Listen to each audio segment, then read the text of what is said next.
अस्सलामुअलैकुम। Horror stories के एक न्यू एपिसोड के साथ मैं हूं मजहर मलिक। कैसे हैं आप लोग? उम्मीद है खैरियत से होंगे। आज की ये कहानी जो मैं आपको सुनाने जा रहा हूं, ये मुझे अहमद अरसलान ने कराची से भेजी है। फजल अहमद एक सरकारी इदारे में एक ऐसी पोस्ट पर तैनात थे जहां वो चाहते तो बेइंतहा दौलत कमा सकते थे। जब लोग उनके पास अपना काम कराने के लिए आते तो कई दफा उनको रिश्वत की पेशकश हुई थी, और उसी दफ्तर में काम करने वाले जो उन्हीं की पोस्ट के और जितने भी लोग थे वो सब अपने अपने ज़ाती घर बना चुके थे। उनके पास ज़िंदगी की तमाम ज़रूरियात मौजूद थी। वाहिद एक फजल अहमद थे जो 5 वक्त की नमाज के साथ साथ हक के हिलाल, रिज़्क़ के हिलाल जो अपने बच्चों को खिलाना चाहते थे। उनके अफसरान ने कई दफ़ा बुला के उनको डांट भी पिलाई थी कि जिस कुर्सी पे आप मौजूद हैं, यहाँ पे कई लोग ऐसे आते हैं जहाँ पे अगर वो कोई नजराना, कोई मिठाई, कोई चाय पानी आपको देना भी चाहते हैं तो क्या आप क्यों नहीं लेते? आपको नहीं लेना तो आप लेके हमें दे दिया करें। तो मुस्कुरा के कहते, साहब जितनी उम्र गुजार चुका हूँ आज तक बच्चों को, बीवी को और ख़ुद भी रिज़्क़ के हिलाल खाया है। खाया भी रिज़्क़ के हिलाल है, कमाया भी रिज़्क़ के हिलाल है। एक दफ़ा भी किसी से सिर्फ चाय पानी भी ले ली तो मेरा ज़मीर मुझे मलामत करता रहेगा, मैं अपनी नज़रों से गिर जाऊंगा। और जिस खुदा के आगे सजदा करता हूँ, जिसके आगे अपने माथे को टेकता हूँ, तो उस दिन तो उसके आगे सजदा भी नहीं कर सकूँगा। अपने आप से इतना शर्मिंदा हूँगा कि खालिक़े कायनात के सामने जाके सजदा कर रहा हूँ, और इस ढिठाई से सजदा कर रहा हूँ कि आज जिस चीज़ से उसने सख्ती से मना किया है कि रिश्वत हराम है, तो हराम चीज़ खा के मैं सजदे में पड़ा हूँ, क्या वो मेरी ऐसी इबादत को कबूल करेगा? उसके अफसरान बेइंतहा कोशिश के बावजूद जब देख चुके कि ये किसी सूरत मानने वाले नहीं, तो उनको मायूस होकर कहना छोड़ चुके। फजल अहमद जिस घर के अंदर रहते थे, शहर के बीचों बीच बना हुआ ये एक घर तो था, लेकिन किराए का घर था। उन्होंने अपनी इस नौकरी से जो भी तनख्वाह मिलती उससे उनकी बीवी थोड़े थोड़े पैसे बचा कर रखती जाती, लेकिन वो इतने नहीं थे कि उससे घर खरीदा जा सकता।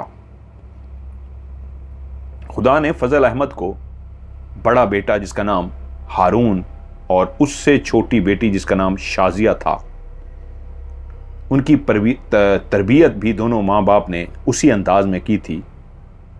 उनको माशरे के अंदर कैसे जीना है, कैसे हक हिलाल की रोज़ी कमाना है, कैसे अल्लाह की मखलूक से प्यार करना है, कैसे हकूक़ व लिबाद को पूरा करना है, ये सारी तालीम उन्होंने दी थी। अब वो दोनों बच्चे पढ़ रहे थे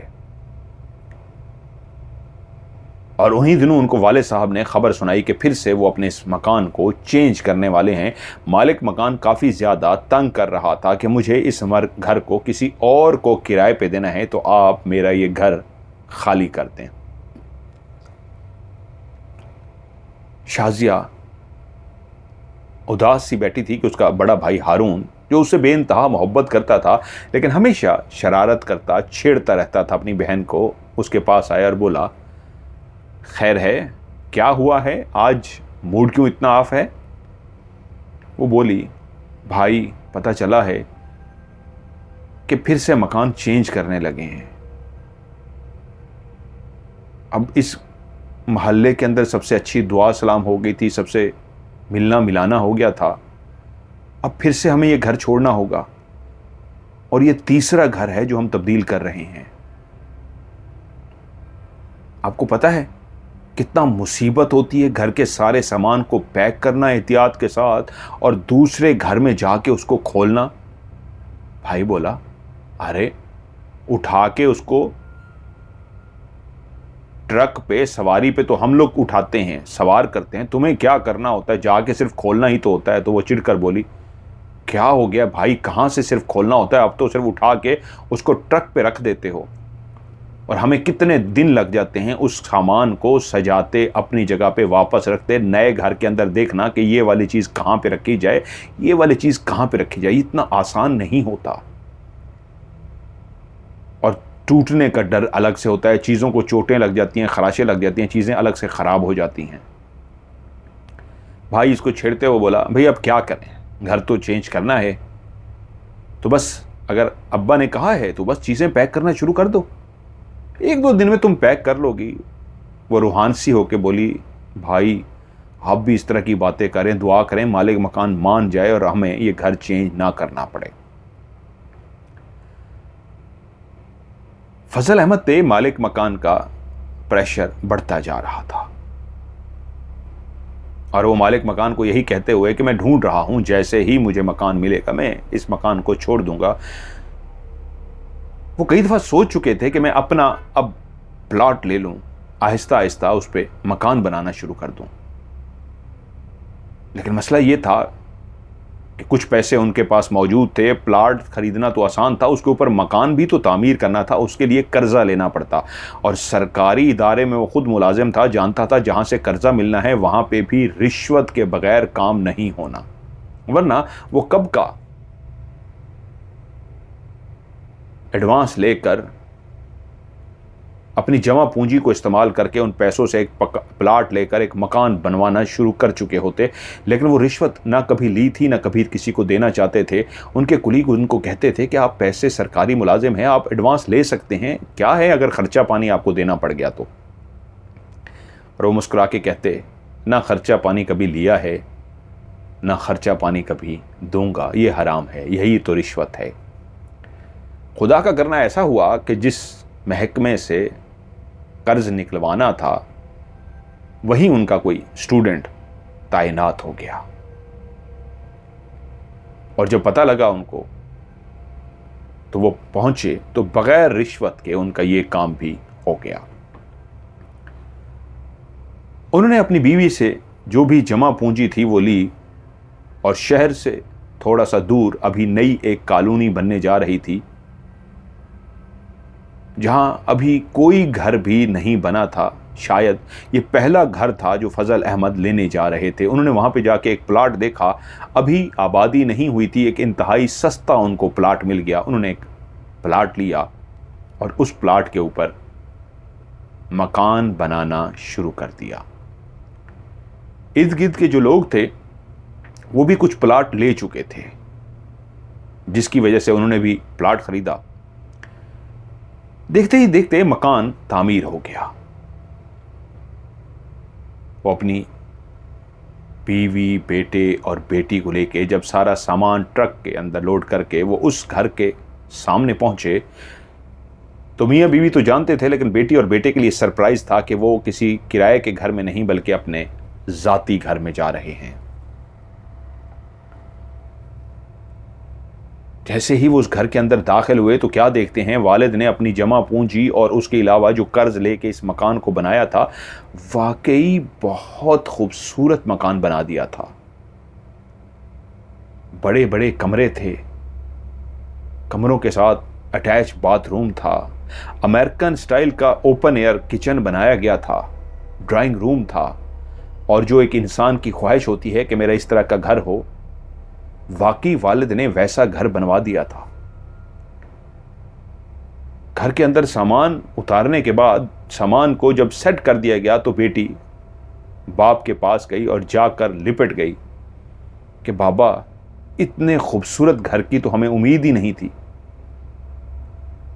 ये बहुत खूबसूरत घर है। तो उसका भाई छेड़ते हुए बोला,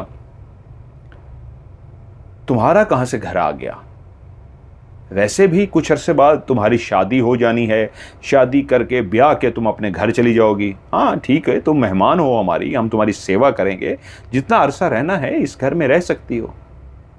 तो वो रूहान सी हुई, लेकिन उसी लम्हे उसका वालिद अपने बेटे से बोला, क्यों छेड़ते हो मेरी बुलबुल को, ये तो मेरी बुलबुल है, मेरी लाडली है, इसके चहकने से तो घर के अंदर रौनक है, और ख़बरदार आज के बाद ऐसा कुछ कहा तो ये जो कमरा मेरी बेटी का है ये हमेशा मेरी बेटी का रहेगा। ये ब्याह के चली भी गई तो कोई बात नहीं, जब भी वापस आएगी ये कमरा इसी के लिए बंद रहेगा और ये अपने कमरे में आके रहेगी। खबरदार कभी मेरी बेटी को छेड़ा तो। वो जो अपने बाप से लिपटी हुई थी, बाप ने उसके सर पे प्यार किया। अब घर सेट तो हो चुका था, लेकिन अंदाजा इस बात का शाजिया को हुआ कि जिस जगह पे ये घर लिया गया है यहाँ इर्द गिर्द कोई भी मकान नहीं है। दूर इसी एक बहुत बड़ी सोसाइटी बनने जा रही थी, दूर एक जगह पे कुछ प्लाट थे जिन पे अभी काम होना शुरू हुआ था। एक वाहिद इनका घर था जो मुकम्मल तामीर होके बन चुका था। इर्द गिर्द के प्लाट खाली पड़े थे और इस सोसाइटी की जो एक दीवार थी उसके पीछे अभी भी दरख्तों का एक सिलसिला था, जैसे वीरानी और एक जंगल सा हो। जहां शाजिया को अपने घर मिलने की खुशी थी, वहां उसके अंदर थोड़ी सी एक अजीब सा खौफ भी था कि ये तो बहुत वीराना है। जब रात होती है या अंधेरा होता है तो इर्द गिर्द किसी इंसान की आवाज़ तक भी नहीं आती। जिस मोहल्ले में वो रहते थे तो घरों से आवाज़ें आती थी, कभी बाइक के गुजरने की, कभी हारन बजाने की, कभी किसी शोर की। एक एहसास होता था कि ज़िंदगी रवां दवां है, ज़िंदगी चल रही है। इस मकान के अंदर आके लगता था कि ज़िंदगी थम सी गई है, हर चीज़ रुकी हुई है, हर तरफ खामोशी है। ऐसा लगता है जैसे जंगल के अंदर बना हुआ ये अकेला घर है। अब उनको इस घर के अंदर रहते हुए काफी दिन हो गए थे, लेकिन पता नहीं क्यों शाजिया को जहां अपने घर की बेइंतहा खुशी थी, वहां पे उस घर के अंदर उसको अजीब सा एक खौफ महसूस होता। उसको वो कोई नाम नहीं दे सकती थी, लेकिन क्लियर महसूस करती थी वो इस घर में हल्का सा डरती है। एक दिन ऐसे ही शाम के टाइम रात के खाने की तैयारी हो रही थी, वालदा आटा गूंद रही थी और उसने आवाज दी शाजिया को जो अपने कमरे में थी। शाजिया जैसे ही अपने कमरे से बाहर निकली तो उसी लम्हे उसको लगा कि कोई तेजी से साया टाइप सी कोई चीज थी कमरे के आगे से गुजरी है।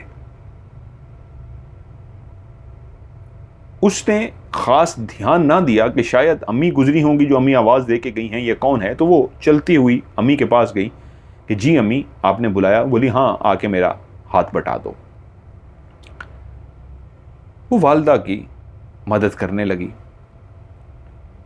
एक रात इसी घर के अंदर वो अपने कमरे में सोई हुई थी। उसके भाई का अलग कमरा था, उसका अलग कमरा था। कि रात का कौन सा पहर था कि उसकी आंख खुल गई।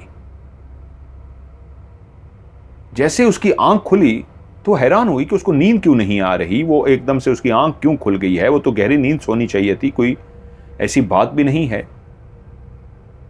तो अपने बिस्तर पे लेटे लेटे उसको महसूस हुआ जो उसके कमरे का दरवाजा बंद सा था, ऐसे लगा जैसे कमरे के बाहर कोई है। ये एहसास जैसे ही उसके अंदर आया कि कमरे के दरवाजे के बाहर इस वक्त रात को कौन हो सकता है, वो अपने कमरे से उठी। उसने आहिस्ता से दरवाजा खोल दिया। जैसे ही दरवाजा खोला तो उसको बाहर कुछ भी नजर ना आया। तो वो समझी मेरा वहम था, शायद मैं नींद से जागी हूं और मुझे महसूस हुआ है, शायद कुछ ख्वाब था या ऐसा था। वो वापस आई, दरवाजा बंद करके अपने बिस्तर पर लेट गई। कुछ देर लेटी रही, लेकिन उसको नींद आ गई। वाले साहब ने बेटी की फरमाइश पे उसको टीवी लेकर दिया था।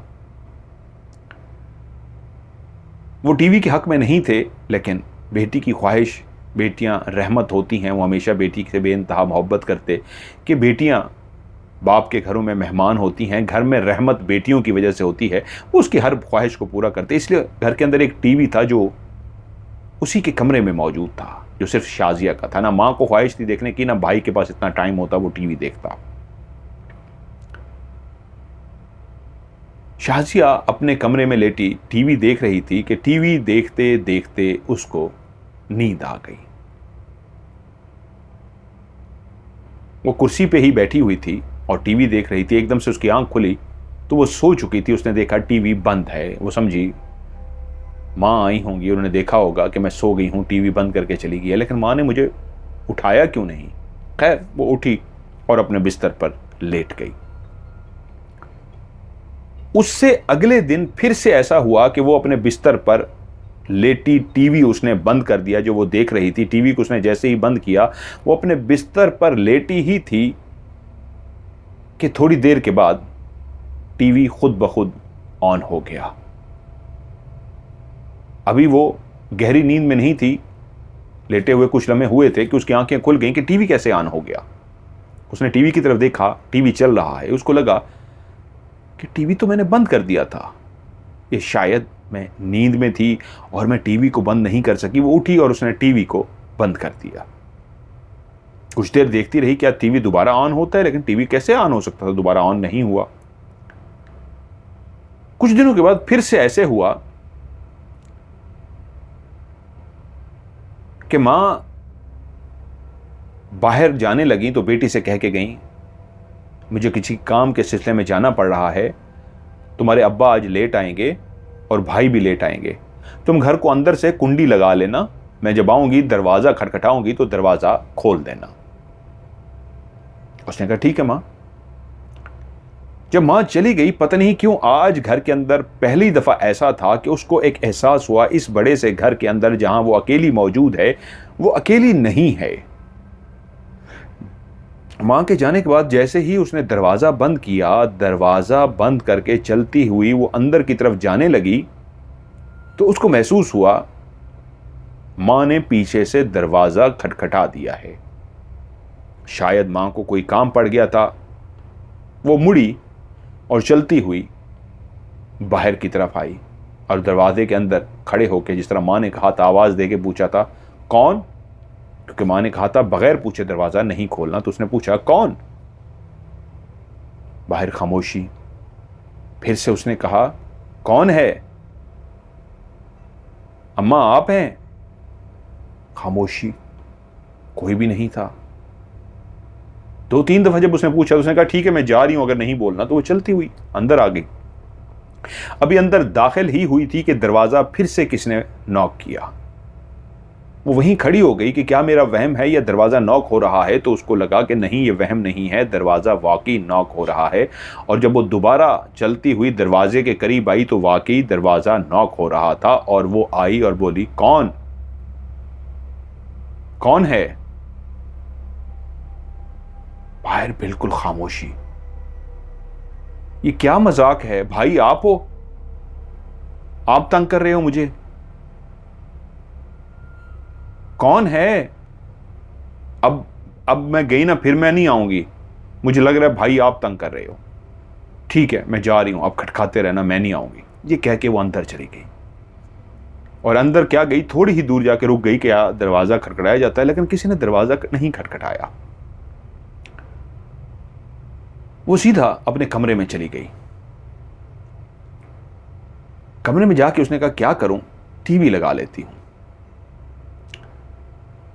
उसने कमरे में जाते ही टीवी ऑन किया और टीवी देखने के लिए बैठ गई। अभी टीवी देखते हुए उसको कितनी देर हुई थी ये तो उसको याद नहीं, लेकिन उसको ऐसा महसूस हुआ किसी ने कान के करीब एक सरगोशी की है, जैसे कोई मुंह से आवाज निकालता है, गहरी सांस लेता है और सांस बाहर छोड़ता है। तो एकदम से चौंकी कि यह आवाज टीवी से आई है या मेरे कान के करीब कहीं से आवाज आई है। उसने मुड़ के इधर उधर देखा, उसको कुछ भी नजर ना आया, लेकिन वो फिर से टीवी देखने में महव हो गई। अभी वो बैठी टीवी ही देख रही थी कि थोड़ी देर के बाद उसको महसूस हुआ उसके बालों को टच किया गया हो। जैसे ही उसके बालों को टच किया गया तो वो टीवी देखने में जो इतनी मसरूफ थी, बालों के टच करने पे चौंकी और एकदम से पीछे हाथ करके देखा कि क्या हुआ है, कोई मक्खी है। लेकिन मक्खी किस तरह इस तरह हाथों को एक बाकायदा बालों को टच कर सकती है। उसने ऐसे हिलाया कि कोई उड़ने वाला कोई परिंदा है, जिस तरह वो उड़ रही होते हैं, मुख्तलिफ मच्छर और इस तरह की चीज़ें जो उड़ रही होते हैं, तो कुछ भी नहीं था। लेकिन अब वो पहली सरगोशी और फिर से जब बालों को इस तरह टच किया गया तो उसके बाद वो चौकनी हो गई, चौकन्ना हो गई। यानी कि वो अपना ध्यान टीवी से हटा के इधर उधर में शुरू हो गई कि ये क्या हो रहा है। कि थोड़ी ही देर गुजरी थी कि उसको एकदम से महसूस हुआ कि बाकायदा एक हाथ जिसकी उंगलियां थीं, वो हाथ उसके सर के अंदर आके बिल्कुल ऐसा जैसे हल्का फुल्का होता है हाथ। हाथ तो भारी होता है, हाथ आपके सर पे टच किया जाए तो बहुत भारी होगा, लेकिन बहुत ही हल्का फुल्का हाथ था जो उसके हाथ पे टच किया गया और एकदम से वो चौंक गई, क्योंकि अब वो चौकन्ना होकर बैठी हुई थी। उसने पीछे मुड़कर देखा, पीछे कोई भी नहीं था। उसी लम्हे किचन से किसी बर्तन के गिरने की आवाज आई। ये क्या हुआ है? वो अपनी जगह से उठी और चलती हुई किचन की तरफ गई। जैसे ही वो किचन के अंदर गई, देखा उसने एक बर्तन वाकई नीचे गिर गया था। प्लास्टिक का था, वो टूटा नहीं था। उसके गिरने की काफी आवाज आई थी। उसने बर्तन को उठाया, अपनी जगह पर रख दिया। इस तरह उसको रख दिया कि वो अब ना गिरे। पहले शायद मां ने इस अंदाज में रख दिया होगा कि गिर गया, अब उसने बिल्कुल पीछे करके रख दिया कि अब ये ना गिरे। बर्तन को रख के जैसे ही वो अपने कमरे में वापस पहुंची तो उसी लम्हे फिर से आवाज आई, बर्तन के गिरने की आवाज। वो चलती हुई दोबारा किचन के अंदर गई। क्या देखती है? वही बर्तन जो उसने उठाकर अच्छी तरीके रखा था वो फिर से गिरा हुआ है। झंझला से गई कि क्या है, इसको क्या मुसीबत है, स्लिप हो रहा है, क्या हो रहा है। अब उसने उठा के इस अंदाज में रखा कि उसके आगे कोई चीज भी रख दी कि स्लिप भी हो रहा है, किसी वजह से गिर भी रहा है ना, अब नहीं गिर सकता। और जिस अंदाज में रखा गया था, अब तो सवाल ही नहीं पैदा हो सकता था कि वो बर्तन गिरे। उसने बर्तन को रख दिया और कहा अब नहीं गिरेगा। और जैसे ही वो मुड़ी, कमरे में अभी दाखिल भी नहीं हुई थी कि अभी उसके पीछे ही गिरने की आवाज आई और उसने मुड़कर देखा तो वही बर्तन नीचे गिर चुका था। सवाल ही नहीं पैदा होता था वो प्लास्टिक का बर्तन गिर जाता, अब जिस अंदाज में वो रख के आई थी। जैसे गिरा, एकदम से उसको ऐसा जोर का झटका लगा, वो ऐसी डरी कि वहीं पे गिरी और बेहोश हो गई। क्योंकि वो बर्तन एकदम से कैसे गिर सकता है, अब तो वहम वाली बात ही नहीं थी। वो बर्तन अभी उसने रखा ही था और वो मुड़ी थी और गिर गया था। जब उसकी आंख खुली तो कमरे के बाहर भाई की और मां की बातें करने की आवाज आ रही थी। उसको सबसे पहले हैरत ये हुई कि मैं अपने बिस्तर पर लेटी हूं। उसको याद आया कि बर्तन गिरा था और हां, मैं डर गई थी, मैं तो गिर गई थी, लेकिन मैं तो बिस्तर पे हूं। तो अपने बिस्तर से उठी और मां के पास बोली, आप लोग अंदर कैसे आए हैं? मां ने कहा, क्या हुआ है? तुमने ही तो दरवाजा खोला था, अंदर कैसे आए हैं? क्या मतलब? मैं तो यही खड़ी तुम्हारे भाई से कह रही हूं कि पता नहीं आज इसको हुआ क्या है। सारे घर की सफाई भी कर दी, खाना भी पका के रख दिया, तो ये तुम्हें जगाना चाह रहा था और मैंने कहा नहीं नहीं, इसको सोने दो, देखो कितना काम किया इसने। वो एकदम से परेशान हो गई कि मां बता रही थी कि मैंने ही दरवाजा खोला है, मैंने घर की सफाई भी कर दी है और मैंने सालन भी पका कर रख दिया है। ये तो नामुमकिन था, उसने कोई सालन नहीं पकाया था। लेकिन उसको एकदम एहसास हुआ कि अगर मैंने ही दरवाजा खोला है, यकीनन मैं ही आके बिस्तर पे फिर लेटी होंगी। तो वो ख्वाब था?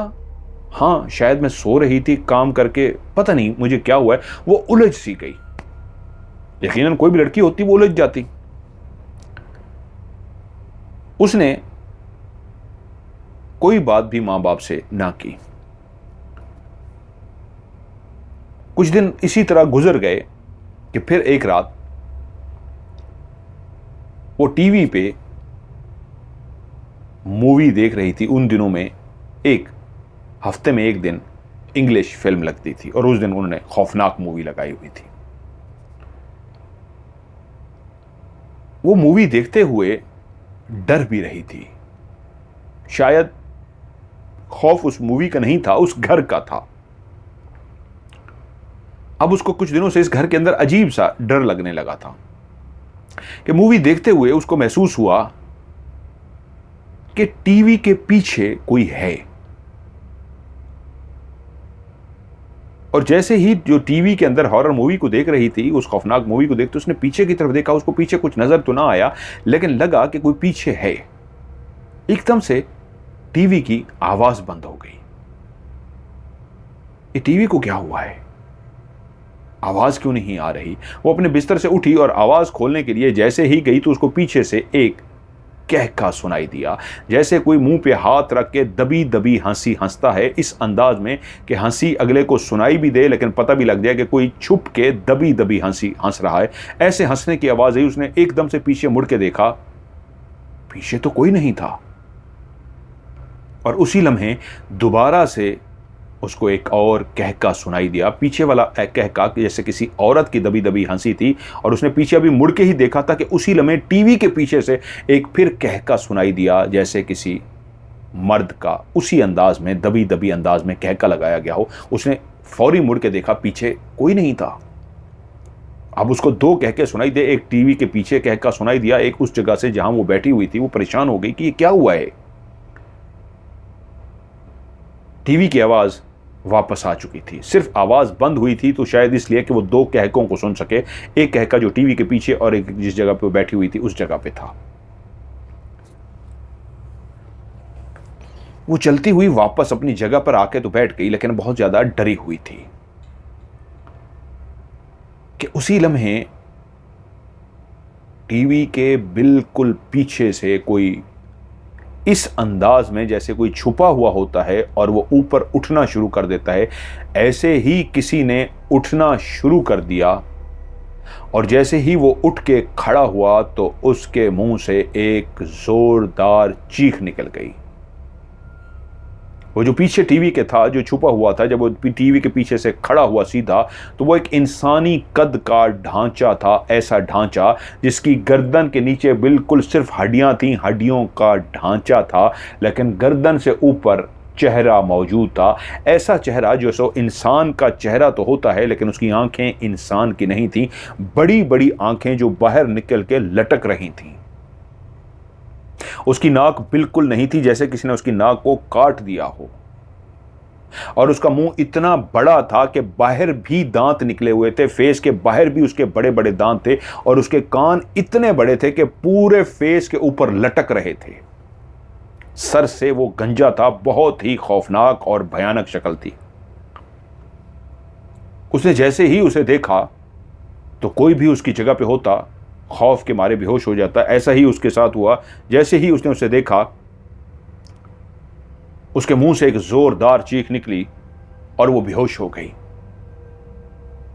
कितनी देर वो अपने बिस्तर पे पड़ी रही, कोई भी उसको बचाने के लिए ना आया, किसी ने भी उसकी चीख ना सुनी। क्योंकि जब उसकी आंख खुली तो उसने देखा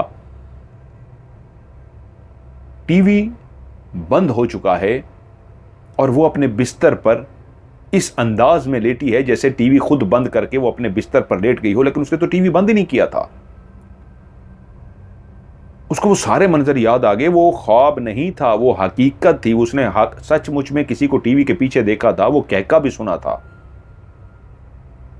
वो बात तो उसने अपने मां बाप को नहीं बताई थी, लेकिन अब ये बर्दाश्त से बाहर था। उसने फैसला किया, कल मैं अपने मां बाप को ये सारी बात बता दूंगी।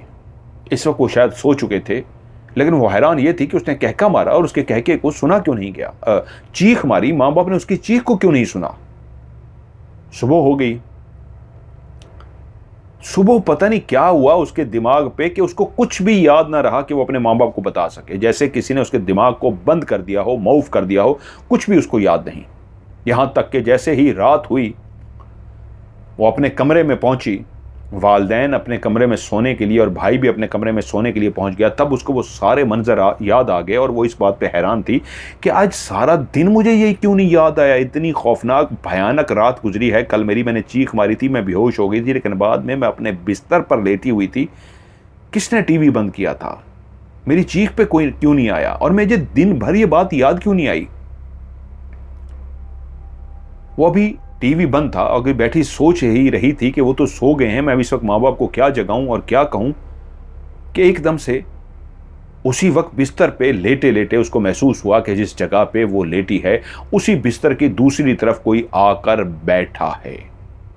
उसने डरते हुए मुड़ के देखा तो बैठने वाले का वजूद तो नजर नहीं आ रहा था, लेकिन उसके बैठने की वजह से वो जो जगह थी वो प्रेस हो गई थी। क्लियर नजर आ रहा था कि कोई बैठा है, इसलिए ये जगह दबी हुई है।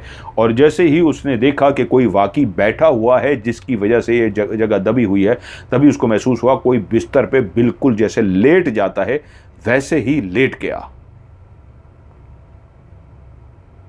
और जैसे ही उसने देखा कोई बिस्तर पे लेट गया है, नज़र कोई नहीं आ रहा, वो जगह दबी हुई है जैसे कोई लेटा हुआ हो लेकिन नज़र ना आ रहा हो, वो थर थर कांपना शुरू हो गई। इससे पहले कि उसको समझ कुछ भी नहीं आ रही मैं क्या करूं, कि तभी उसकी आंखों ने एक मंजर देखा।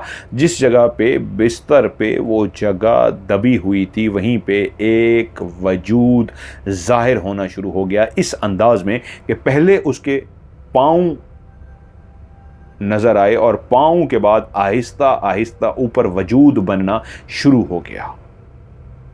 वो उसी तरफ ही देख रही थी कि पहले खुद ब खुद पाँव बने और पाँव के ऊपर ऐसे वजूद बनता सा गया और बनता सा गया। तब उसने देखा उसके बिल्कुल करीब एक औरत लेटी है, इंतहाई भयानक और इंतहाई खौफनाक औरत।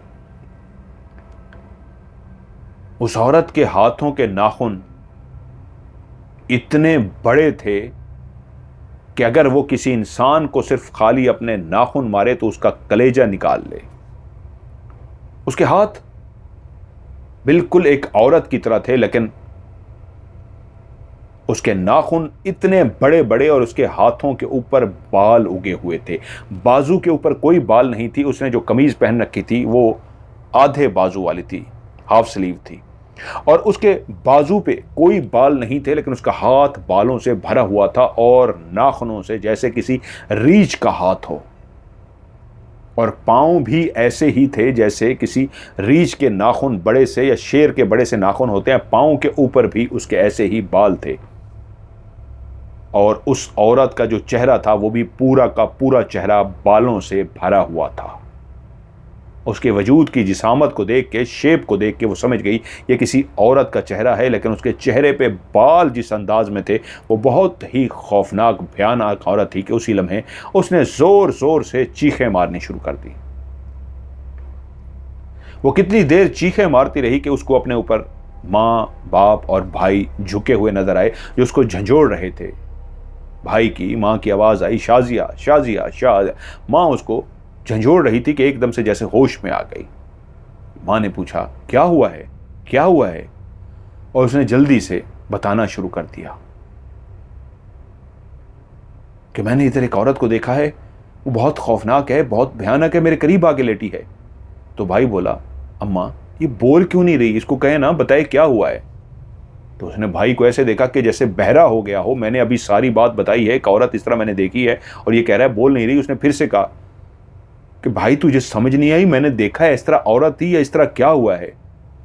तो माँ की, अब बाप की आवाज़ आई, लगता है ये डर गई है, ख्वाब में डर गई है, इसलिए बोल नहीं पा रही, इसके ऊपर पढ़ाई करो और पढ़ाई करके दम कर दो। वो अपनी बीवी से मुखातिब हुए और वो इस बात पे हैरान थी कि मैं इन्हें 2 दफ़ा बताया है, अब अब्बा को भी आवाज़ नहीं गई।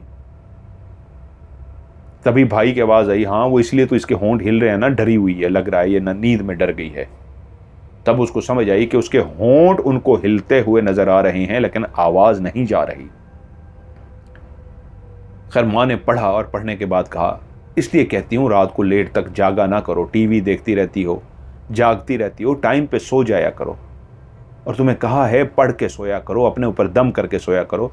माँ ने दम किया, बाप ने भी समझाया और उसके बाद वो चले गए। लेकिन वो वहां लेटी यही सोच रही थी कि ये क्या था।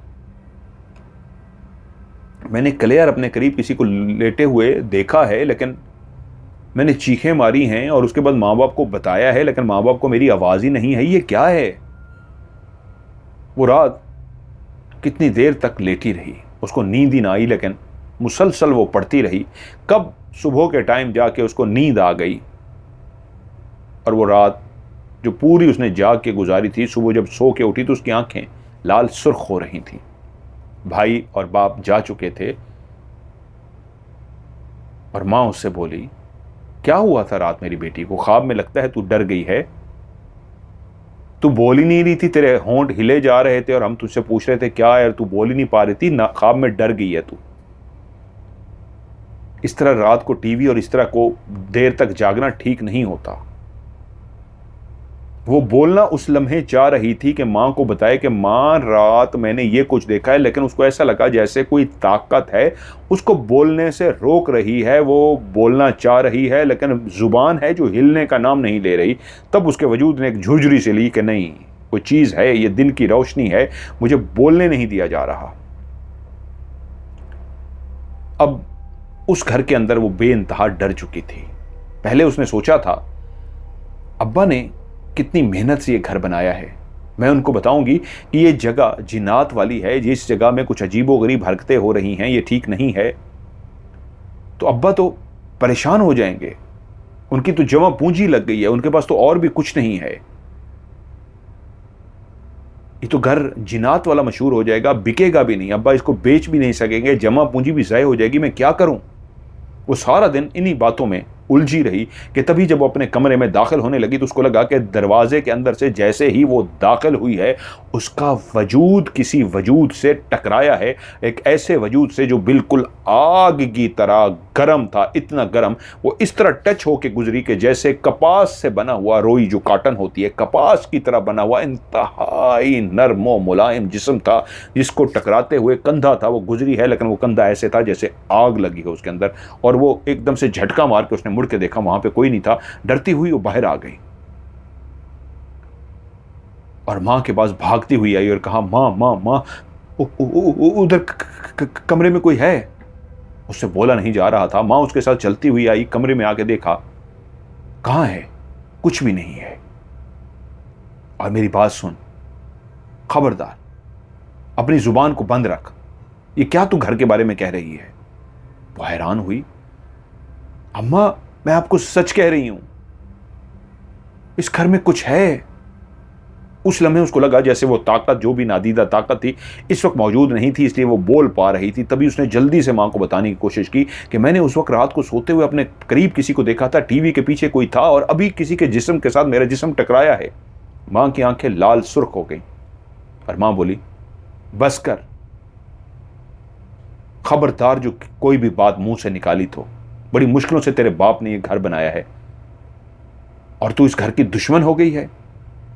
इस घर से निकले तो कहां जाएंगे, बस कर दे, बस कर दे। ये कहती हुई मां चली गई और वो हक्का बक्का कि अम्मा को क्या हुआ है, अम्मा ने बगाया मेरी बात को समझने की, ये क्या किया है।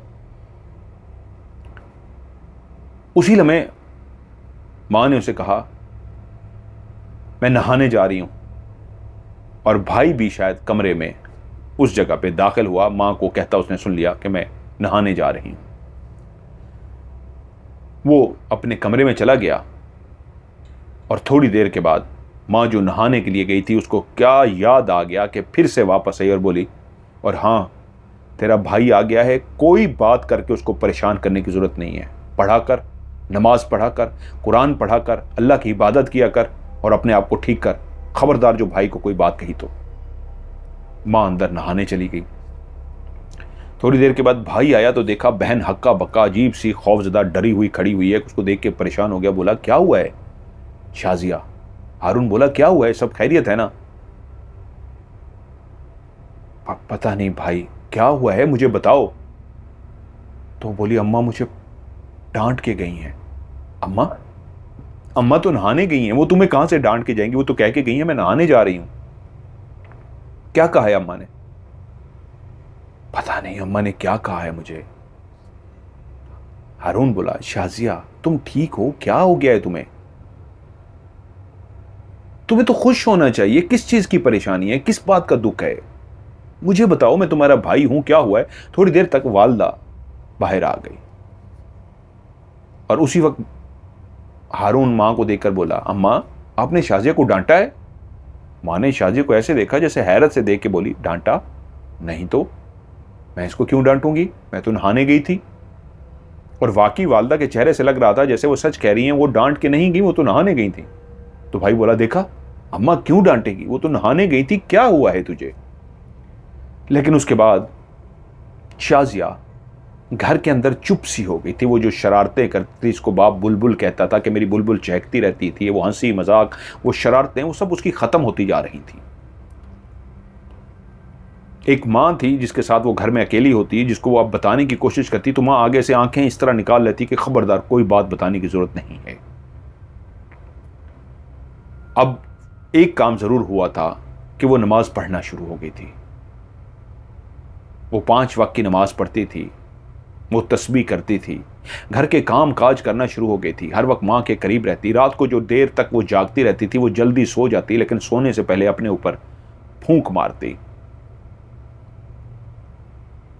घर के अंदर अब भी शाजिया को महसूस हो रहा था, लेकिन जिस वक्त वो रात को सोने से पहले अगर अपना दायरा खड़ा करना भूल जाती तो फिर कुछ ना कुछ जरूर होता, क्योंकि उस रात भी वो दायरा खड़ा करना भूल गई थी। वो सोई हुई थी कि रात को उसकी आंख खुल गई। जैसे उसकी आंख खुली तो उसका बिस्तर हल्का हल्का हिल रहा था। उसको जैसे ही महसूस हुआ उसकी आंख इस वजह से खुली है कि उसका बिस्तर हल्का हल्का हंस रहा है, कि तभी उसने सामने कोने की तरफ देखा तो उस आधी रात को उसको कोने के अंदर बिल्कुल एक इंतहाई खौफनाक और भयानक किस्म का काला स्याह शैडो साया दीवार के बिल्कुल कोने में खड़ा था। उसको ऐसे नजर आया कि कोने में कुछ है, क्योंकि वो सिर्फ साया सा था, शैडो सा था। उसका कोई सर, हाथ, पांव, टांगे कुछ भी नहीं था, सिर्फ एक साया सा महसूस होता था। अभी बिस्तर हिल रहा था और वो साये की तरफ देख रही थी कि तभी उसने देखा उस साये के अंदर से एक हाथ निकला, और हाथ इतना लंबा होता गया, वो एक बाजू सा बना हुआ था। उस बाजू के आगे हाथ था, लेकिन काला स्याह धुएं से बना हुआ हाथ, एक ऐसा धुआं जिसके आर पार देखा जा सकता है। वो हाथ उसके बिस्तर के ऊपर आया और उसके बेड को इस अंदाज में पकड़ लिया जैसे हिलने से उस बेड को रोक रहा हो। जैसे ही उसने उस बेड को पकड़ा, बेड हिलना बंद हो गया और वो हाथ उसी तरीके वापस उसी कोने के अंदर चला गया। और उसने देखा कि वो जो काला सा शैडो था वो एक इंसानी कद के बराबर था। उसी लम्हे वो लंबा होता गया, लंबा होता गया, और लंबा जैसे जैसे वो होता गया, आहिस्ता आहिस्ता लंबा हो रहा था। जैसे जैसे लंबा होता गया, उसी लम्हे उसने देखा उसका सर, उसके बाजू, उसके कंधे, उसका पूरा वजूद जो बिल्कुल पहले एक गोल सा था, अब इंसान की शक्ल इख्तियार करता जा रहा था। उसके हाथ, पांव, टांगें सब कुछ एक इंसान की शक्ल इख्तियार कर चुके थे। एक सिर्फ चेहरा ऐसा था जो गोल फुटबॉल की तरह था, उसके अंदर होंठ, नाक, आंखें नहीं बनी थी, बाकी सारे आज़ा इंसान की तरह बन गए थे। और वो इतना लंबा होते होते होते उसका सर छत को जाकर लगा, और जैसे ही उसका सर छत को जाकर लगा तो उसने देखा कि उसका कद लंबा होना रुका नहीं, बल्कि छत से भी वो टच होता हुआ आगे बढ़ रहा था। वजूद उसका लंबा होता जा रहा था, इतना लंबा कि सर जब छत को जाके लगा तो वही सर छत को टच होते होते आगे की तरफ बढ़ना शुरू हो गया। और वो इतनी खौफजदा, ना मुंह से चीख मार पा रही है, ना कोई बात कर पा रही है, देख रही है। वो सर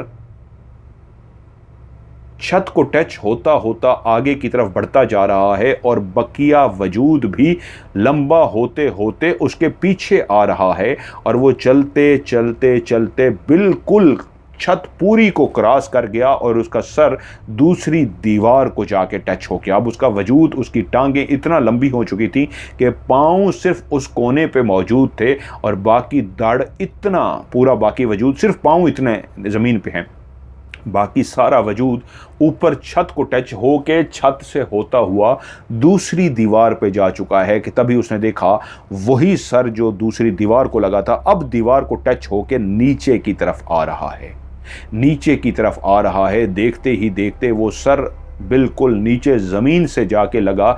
अब एक ऐसा खौफनाक मंजर था कि पाँव कमरे के एक कोने पे मौजूद थे, और बाकी सारा वजूद दीवार को टच होते हुए, छत को टच होते हुए, दूसरी दीवार से भी होते हुए ज़मीन तक पहुंच गया था। और उसी लम्हे उसके कानों में एक आवाज आई, सो जा। एक मर्दाना क्लियर सी आवाज थी, सो जा। और उसको पता नहीं क्या हुआ, उसकी आंखें खुद ब खुद बंद होना शुरू हो गई और वो सो गई। जब वो सुबह उठी तो उसको वो मंजर बिल्कुल क्लियर याद था। उसी लम्हे सबसे पहले उसने उस कोने की तरफ देखा कि यहाँ से शुरू हुआ था, होते होते वहाँ तक पहुँचा था। और उसको आखिरी वो लफ्ज़ भी याद आ गए कि उसके कानों ने दो लफ्ज़ सुने थे, सो जा, सो जा। और वो सो गई थी। अब उसकी हिम्मत बिल्कुल जवाब दे गई। उसे लगा कि नहीं, अब बाप को बता देना चाहिए, ये बर्दाश्त से बाहर हो गया है। लेकिन उस दिन फिर ऐसा हुआ कि उसको जैसे दिमाग से किसी ने भुला दिया हो, उसके दिमाग से निकल गया। और फिर रात और वो अपने बिस्तर पर लेटी और फिर से सो गई। दिमाग से ही निकल गया कि मैंने बाप से बात करनी थी। लेकिन फिर आधी रात को उसकी आंख खुल गई। जैसे ही आधी रात को उसकी आंख खुली तो उसे दरवाजे के बाहर कोई दरवाजे को खटखटाता महसूस हुआ। उसके दरवाजे को कोई बिल्कुल हल्का हल्का दरवाजा कोई खटखटा रहा था। इस वक्त कौन आया है? अम्मी आई होंगी, यकीनन कोई बात है, कोई परेशानी वाली बात है। वो उठी और उसने दरवाजा खोल दिया। उसकी मां बाहर खड़ी थी। उसने मां को देखते ही कहा, क्या हुआ अम्मा, सब खैर है ना? उसकी मां की आंखें लाल सुर्ख थी और ऐसी लाल सुर्ख कि वो एकदम से डर सी गई। उसके जिस्म ने एक झुरझुरी सी ली कि उसने पीछे अपने बाप को खड़े हुए देखा जो साइड पे खड़ा था। उसी लम्हे उसका बाप बिल्कुल उसकी मां के पीछे आके खड़ा हो गया। अब दोनों आगे पीछे खड़े थे, मां आगे खड़ी थी, बाप पीछे खड़ा था, लेकिन दोनों की आंखें इतनी सुर्ख थी, इतनी खौफनाक थी कि वो डर सी गई। उसने अपनी मां को और अपने बाप को इस तरह अपने आप को घूरते हुए लाल सुर्ख आंखों से देखा जैसे वो इतने गुस्से में हो कि अभी उसका कत्ल कर देंगे, अभी उसको मार देंगे। वो शदीद गुस्से में थे कि एकदम से वो वहीं खड़ी खड़ी गिरी और फर्श पर गिरकर बेहोश हो गई। सुबह उसकी आंख खुली तो वो अपने बिस्तर पर लेटी हुई थी। वो कितनी देर लेटी रही, उसकी उठने की हिम्मत ही नहीं हो रही थी। यहां तक कि जब वो उठी तो उसका बाप और भाई जा चुके थे। वो चुप करके नाश्ता करने लगी। उसने मां से नहीं पूछा कि भाई कहां है, बाप कहां है। ये टाइम ऐसा था कि वो जा चुके होते थे कि उसने नाश्ता करते हुए मां की तरफ देखा और कहा, मर जाऊंगी मैं, जो हो रहा है मेरे साथ, मैं मर जाऊंगी। रात आपने और अब्बा ने भी मेरे साथ जो किया है, मैं नहीं बचूंगी। क्या हुआ है तुझे? मां ने पूछा, क्या किया है मैंने और तेरे अब्बा ने तेरे साथ? रात आप और अब्बा जिस तरह मेरे पीछे आके मेरे दरवाजे को खटखटाते, जिस तरह गुस्से से मुझे घूर रहे थे, और जो ये सब कुछ हो रहा है ये मुझे जीने नहीं देगा, मैं मर जाऊंगी। मां गुस्से से बोली, क्या हो गया है तुझे? इतने दिनों से मैं तुझे समझा रही हूं, तू गुमसुम सी हो गई है, चुप सी हो गई। तुझे इस घर में मसला क्या है? अगर कुछ है तो चुप कर जाना, तो पढ़ लिया कर, कुरान पढ़ लिया कर, तिलावत कर लिया कर, रात को पढ़ के सो जाया कर। क्यों अपने बाप के पीछे पड़ गई है? जमा पूंजी उसने लगा दी है, क्या करेगा तेरा बाप? और उसी वक्त शायद जो बाप कमरे में मौजूद था निकल के उसी डाइनिंग टेबल के करीब पहुंच गया और बीवी को ऐसा सुनते हुए पाया तो कहा, क्या कह रही हो? किस टॉपिक पे बात कर रही हो? और देखा बेटी रो रही है और कहा, मेरी बेटी क्यों रो रही है, क्या हुआ है? और उसी वक्त भाई भी बाप को इस तरह ऊंचा देखते हुए, जो शायद कमरे में था, वो भूल गई थी कि आज छुट्टी का दिन है। वो समझी थी वो चले गए होंगे, कि चले गए हैं, लेकिन आज छुट्टी का दिन था। भाई भी आ गया कि घर में किस बात पे लड़ाई हो रही है। बाप ऊंचा ऊंचा बोल रहा था तो वो रोती हुई बोली, अब्बा मैं मर जाऊंगी, इस घर में कुछ है, इस घर में कोई मसला है। और बीवी बोली, क्यों बाप को परेशान कर रही है? कैसे बेचेगा तेरा बाप? अगर ये घर जिनात वाला मशहूर हो गया तो क्या होगा? बाप को जैसे एहसास हुआ तो बोला, चुप करो, मेरी बेटी को बोलने दो, हुआ क्या है? उसने कहा, अब्बा मुझे नहीं रहना इस घर में, इस घर को बेच डालो, ये घर ठीक नहीं है।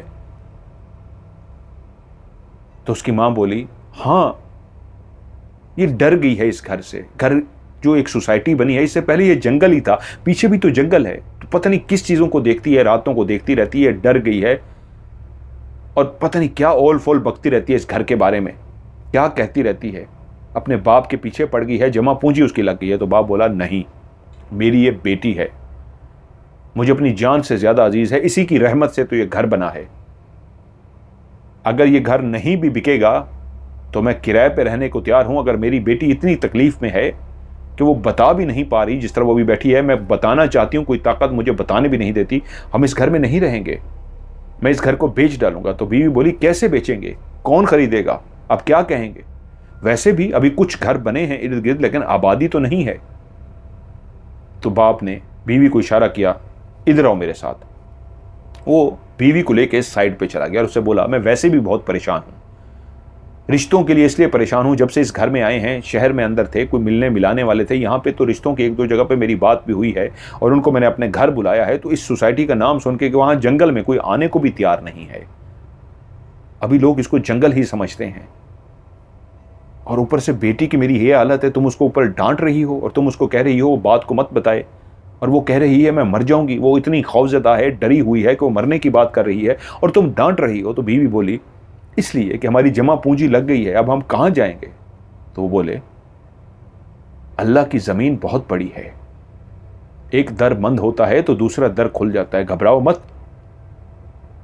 मैं इस घर के जिम्मे लगा देता हूं, इस घर को बेच देंगे, औने पौने बिचे का कुछ पैसे तो मिलेंगे, हम किराए पे रह लेंगे, लेकिन मैं अपनी फैमिली को इस तरह बीवी बच्चे को रोता हुआ नहीं देख सकता। हक हिलाल के पैसों से बना हुआ ये मेरा घर है, बिक जाएगा, परेशान मत हो। घर में उस दिन सारे खामोश रहे, किसी ने किसी से बात ना की, सब चुप चुप से थे। शाजिया के वालिद फजल अहमद अपने ऑफिस पहुंचे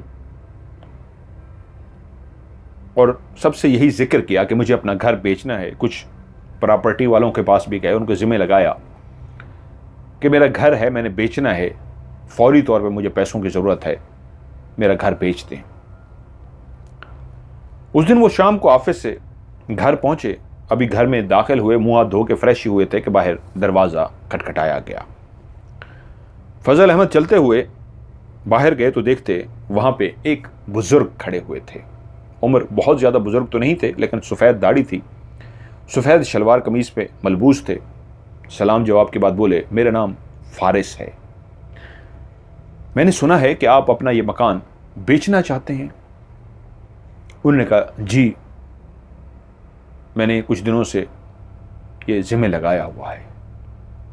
वो बोले मैं इस घर को अगर ख़रीदना चाहूँ आपको कोई एतराज़ तो नहीं होगा। वो बोले आइए आइए प्लीज़, आप अंदर आइए। वो फारिस को लेकर अंदर ड्राइंग रूम में बैठ गए। कहा जी बताइए, आप कितने का ये घर बेचना चाहेंगे। फजल अहमद बोले सच ये है, मैंने जब से इस घर का जिम्मे लगाया हुआ है, उसको घर को जिम्मे लगाए हुए तकरीबन कोई काफ़ी दिन हो गए थे। वो फौरी नहीं आए थे फारिस साहब, मतलब कुछ दिनों के बाद आए थे, काफ़ी टाइम के बाद, कि मैं काफ़ी टाइम से इस घर को फ़रोख्त के लिए लगाया हुआ है, लेकिन जो प्रॉपर्टी डीलर हैं और जो इस तरह के हैं वो बताते हैं कि रकम बहुत कम मिलेगी, क्योंकि अभी गैर आबाद है, इर्द गिर्द आबादी नहीं है, अभी इसकी वैल्यू नहीं है, लेकिन मैं फिर भी इसको बेचना चाहता हूं। आप मुझे बताइए, आप मुझे इसकी क्या कीमत देंगे, मैं फौरी तौर पे इसको बेचना चाहता हूं। फारिस साहब बोले देखिए, आप एक काम कर सकते हैं, आप मुझे रकम तो बताइए।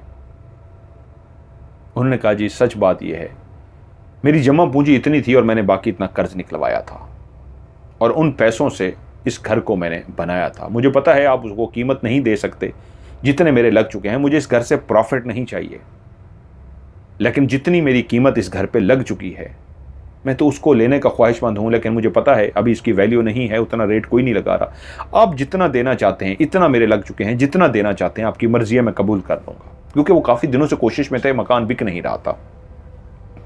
फारिस साहब बोले अगर मैं आपको एक ऑफ़र दूँ तो आप वैसे काम क्या करते हैं। उन्होंने बताया मैं एक इदारे में मुलाजिम हूँ। एक काम कीजिए, इस घर का जो साइज़ है, इस साइज़ का आप अपनी पसंद का शहर में जाके घर सेलेक्ट कर लीजिए और ये घर आप मेरे हवाले कर दीजिए, वो घर मैं आपके नाम कर दूंगा खरीद के। इस तरह हमारी पैसों की बात भी नहीं होगी, घर के बदले घर मिल जाएगा।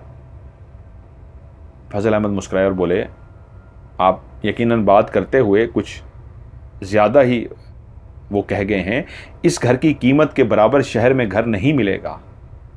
कोई बहुत एक कमरे वाला छोटा सा टूटा फूटा घर मिल जाएगा जो इसकी कीमत है, और आप कह रहे हैं इसी साइज़ का घर मैं शहर में जाके सेलेक्ट कर लूँ बना बनाया, वो तो इससे ट्रिपल 4 गुना ज़्यादा महंगा होगा। तो बोले बात सुनिए, अगर आपको मैं ऑफ़र दे रहा हूँ, आप पसंद तो कीजिए ना, हम आगे लेन देन करेंगे। एक काम कीजिए, सिर्फ अभी जाइए शहर में, इसी साइज़ का कोई घर शहर में जिस जगह पे आपको पसंद हो आप सेलेक्ट कराइए, उसके बाद हम मज़ीद लेन देन करेंगे, आप परेशान मत होइए, आपको कोई एतराज़ तो नहीं है अगर मैं आपको ये ऑफ़र दूँ।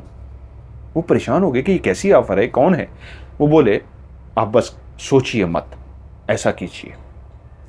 चाय पी के फारिस साहब चले गए। उन्होंने बेगम से मशवरा किया। वो कहती है कि ये कैसे मुमकिन है? उन्हें कहा पता नहीं, अल्लाह की रहमत आ गई हो, अल्लाह अपने फरिश्ते भी तो भेजता है। आप जाइए तो सही, देखते हैं, अगर कोई हुआ, आप सरकारी इदारे में हैं, आप पूरी वेरिफिकेशन कराइएगा, चेक करवा लीजिएगा, कोई गड़बड़ होगी तब भी पता लग जाएगा। वो गए, उन्हें शहर में 2 मकान पसंद कर लिए। दोनों की कीमत सुन के उनके होश उड़ गए। उसी साइज़ के थे, शहर में उस सोसाइटी में थे जहाँ पे उनकी ज़िंदगी से ख्वाहिश थी लेने की, लेकिन वो सोच ही सकते थे, ले नहीं सकते थे। उन्होंने कीमत वगैरह पूछी और आ गए। फारिस साहब अपने मतलूबा टाइम पर आए और कहा जी आप मकान देख आए हैं? उन्होंने कहा जी मैंने मकान तो देख लिए हैं, लेकिन उनकी कीमत तो आसमान पे है। वो बोले देखिए हमारा लेन देन रहता है लोगों के साथ, उस कीमत को कैसे नीचे लाना है, कम कीमत में ख़रीदना है, या मुझ पे छोड़ दीजिए। आपको अगर इस घर के बदले में घर दे दूँ तो कोई एतराज़ तो नहीं ना आपको? उसने कहा मुझे एतराज़ तो नहीं, लेकिन सौदा ये आपके लिए बहुत महंगा है, आपको बहुत महंगा पड़ जाएगा। वो बोले आप आम खाइए, पेड़ न गिनिए। जब आपका सही काम हो रहा है तो आप परेशान क्यों हैं? यूं फजल अहमद साहब के साथ फारिस साहब गए। वो जो घर एक उनको पसंद था, उसी तरह का बड़ा घर, पैसों की कोई बात नहीं, उन्होंने उनको दिखा दिया। उन्होंने कहा ठीक है आप कल आ जाइएगा। फजल साहब वहां पे गए, फारिस साहब लेन देन कर चुके थे। घर की चाबियां फजल अहमद को दे दी गई और अगले दिन वो जो लिखत पढ़त होती है, जो इंतकाल होता है, जो रजिस्ट्री जो भी करते हैं, वो सारे डॉक्यूमेंट्स भी कर दिए गए। और जब उन्होंने वेरीफाई कराया तो वो वाकई घर फजल अहमद के नाम मुंतकिल हो चुका था। वो खरीद चुके थे उस घर को, पेमेंट वगैरह फारिस साहब ने कर दी थी। और जब उनको यकीन हो गया, उन्होंने अपने इदारे से वेरीफाई भी करा लिया कि वाकई ये घर मेरा हो चुका है, तो वो फारिस साहब का इंतज़ार करने लगे। फारिस साहब घर पहुँचे, उन्होंने उनको आओ भगत की और कहा ये लीजिए घर की चाबी।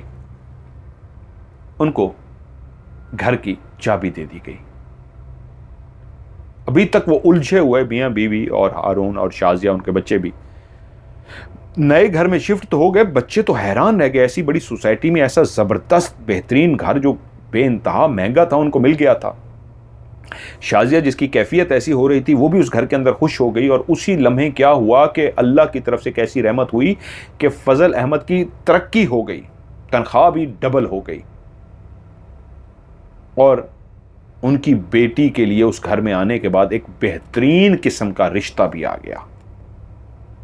उन्होंने सोचा ये सब कुछ उन बुजुर्ग फारिस की वजह से हुआ है जो हमारे मकान में रहते हैं।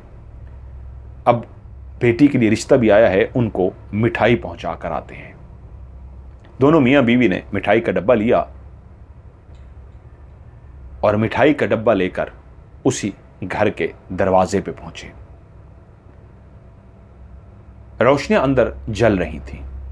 काफी देर दरवाजे को खटखटाते रहे, लेकिन किसी ने दरवाजा नहीं खोला। अब वो जब वापस मुड़े तो अब काफी घर और भी बन चुके थे।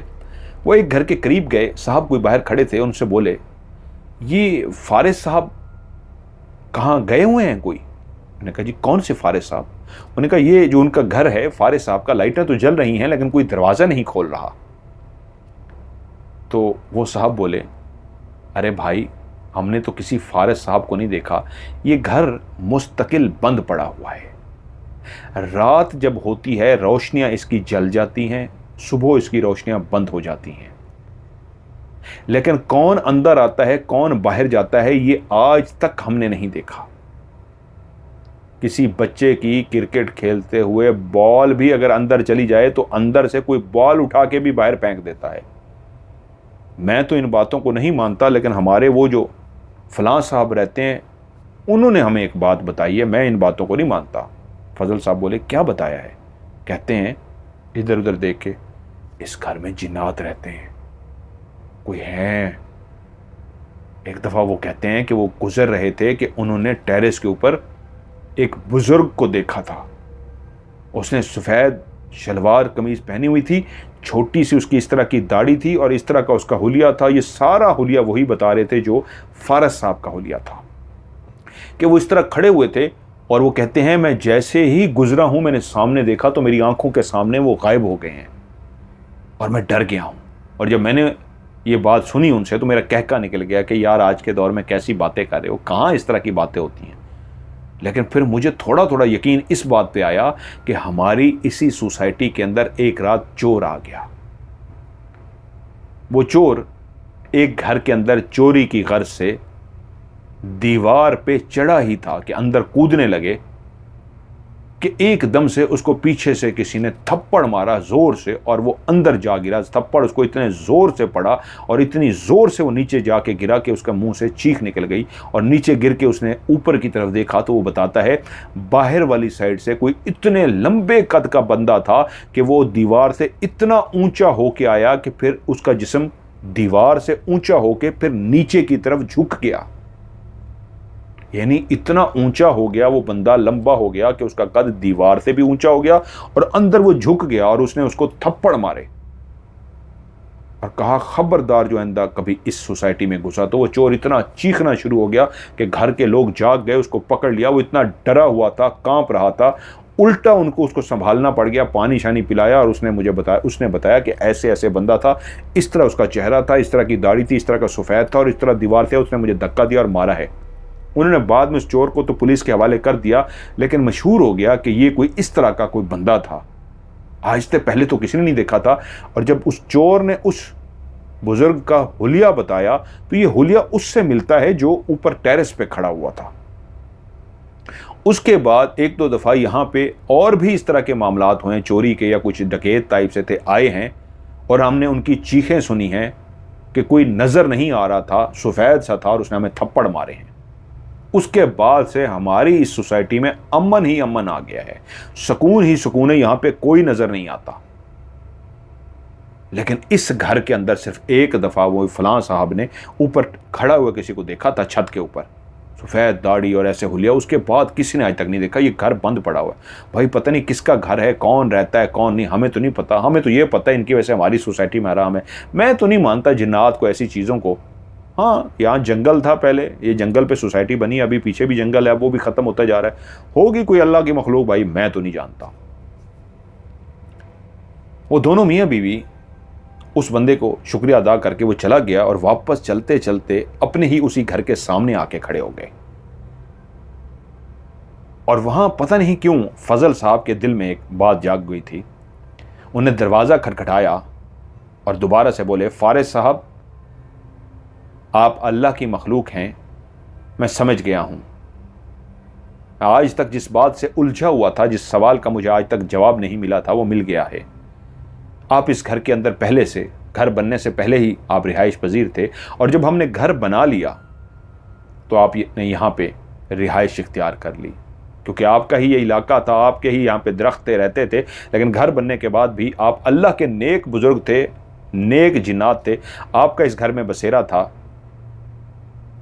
और आपने हमें इस घर से इसलिए रुखसत किया कि आप यहाँ रहना चाहते थे और आपने घर के बदले हमें घर दे दिया। मेरी बेटी की आज शादी है, मैं आज आपके लिए मिठाई लेकर आया हूँ। उसने मिठाई नीचे दरवाजे के सामने रख दी, ये कबूल फरमाइएगा। अस्सलामु अलैकुम रहमतुल्लाहि बरकातहू। ये कह के वो दोनों चल पड़े। मुड़े ही थे कि पीछे से एक जवाब आया, वालेकुम अस्सलाम व रहमतुल्लाहि बरकातहू। और मुड़ के देखा, ना ही वहाँ पे मिठाई का डब्बा था, दरवाज़ा उसी तरह बंद था और कोई भी वहाँ पे मौजूद नहीं था। वो घर की तरफ चल पड़े और उसी रात फजल अहमद साहब के ख्वाब में फारिस साहब आए और उनसे बोले, आपका ये घर हक हिलाल की कमाई का था, आपने बच्चों को हमेशा रिज़्क़ हिलाल कमाया, रिज़्क़ हिलाल खिलाया, कभी रिश्वत नहीं दी। आपकी ईमानदारी का ये बना हुआ घर था, इसलिए आपको घर के बदले हमने घर दे दिया। अब आप खुश रहिए और अल्लाह से जिस तरह इबादत करते हैं, अल्लाह से प्यार करते हैं, करते रहिएगा। हमारे लिए भी दुआ कीजिएगा। और जब सुबह उठे तो बीवी को उन्होंने अपना ख्वाब भी बता दिया। बीवी कल भी देख चुकी थी क्या हुआ था, कि वो वाकई मेरे आज ख्वाब में भी फारिस साहब आए थे, वो कोई अल्लाह के नेक बुज़ुर्ग ही हैं और उन्होंने ही हमें घर के बदले घर दिया है, क्योंकि वो जानते थे मेरी हक हिलाल की, रिज़्क़ हिलाल की। रिज़्क़ हिलाल कभी ज़ाय नहीं जाता। अल्लाह ताला इस दुनिया में और आखिरत में उसका आपको अजर देता है। मैंने रिज़्क़ हिलाल कमाया था, तो वो अगर जिन्नात की जगह थी तो उन्होंने वो जगह हमसे लेके उसके बदले देखो कैसा हमें घर दे दिया। और उसके बाद वो अक्सर अपनी दुआओं में, अपनी इबादत में फ़ारिस साहब के लिए दुआ करते।